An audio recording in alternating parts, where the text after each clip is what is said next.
Hello everyone, welcome to the Inspirion Trucking Services channel. Today we're going to talk about claims and what to do if you're in an accident to make sure that you get the best possible outcome. So let's get started.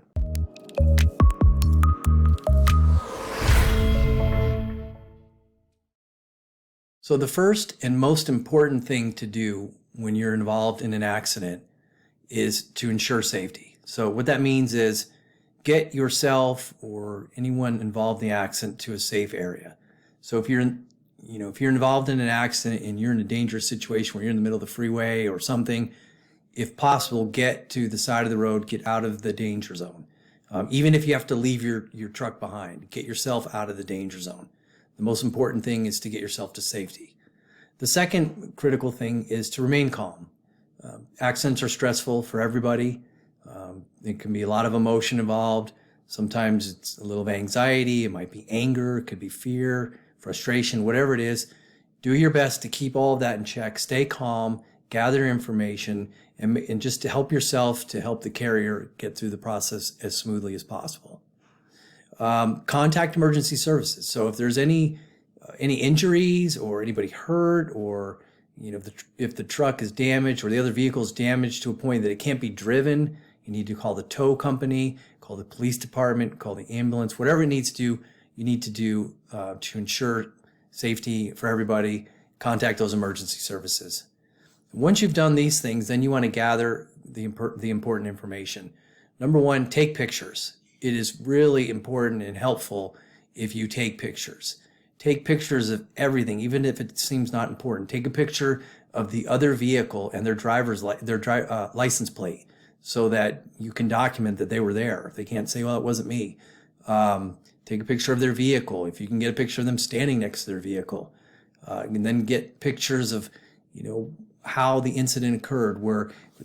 How one vehicle hit the other vehicle, or were you changing lanes? All these different types of pictures are going to be helpful. Document what happened. Use an accident document report and just state in your mind what happened from A to Z. I was entering the freeway, the other vehicle did this and I did that, and next thing you know, we collided, and my front left side hit their rear right side, whatever it is. Take notes of what happened. So you also want to gather insurance information, driver's license information, phone number, email, anything that you can to make sure that you can contact the other party. You can contact their insurance company. You have their policy number. So exchange that information. And then, if possible, have the police come out. Have the police come out and do a police report. A lot of times, unfortunately, what we see, what we found, and what we know is that if there's minimal damage and no injuries, the police will typically not do a police report. But the downside, what we're seeing more and more happen, is that you see these little incidents with very little damage. Everybody seems to be okay. And then a couple months down the line, you get notified by an attorney that the other party's hired an attorney and they're going after injuries. We're dealing with one right now where it's seemingly very minor accident, and then several months later get notice that they hired an attorney and they're looking for $260,000 in losses for injuries to this person. And it turns out this person, stated at the time of the accident there were no injuries, everybody's fine. And then to find out now that possibly that person has been involved in several accidents where they go after injury money. So make sure that you're getting all this information. If you can get a police report, get it. The pictures showing that everybody's fine, everybody's walking around. These things may be able to help you in the long run. At the end of the day, if the other person's really hurt, then you have insurance, and that's what it's there for. If it was your fault and you caused the accident, you have insurance to pay for those injuries. But we want to make sure that you're not getting dinged because they weren't hurt, but they're just trying to get money. In a few minutes, I'm going to talk about how that can impact you. So report the accident, get the police report. Even if they say no, they're not going to do a police report, nobody's injured, you can still go to the police department and file your own police report. Get the statement on record of what happened and do it as quickly as possible. So then you document the incident within your own company. If you need to seek your own medical attention, you can do that. If you are an owner-operator, then you just want to make sure, notify your agent, notify your carrier, file a claim. If you work for a company with multiple trucks, you want to notify your management and make sure that they notify the insurance company, and just make sure you follow any company policies that go along with that. Now, why is this important? These steps that I told you. Number one, we want to make sure everybody's safe. That's first and foremost.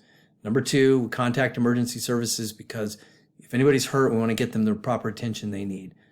Same thing, if their vehicles are damaged, whatever, we've got to get them towed, get them off the road, things like that. We want to gather the information so that we know where to file a claim. If the other party caused the accident, you want to file the claim with the other carrier if possible. Keep your record clean. Doesn't work out that way in every case, but in a lot of cases, we may want to just go right to their carrier. Then report the accident to the police if possible.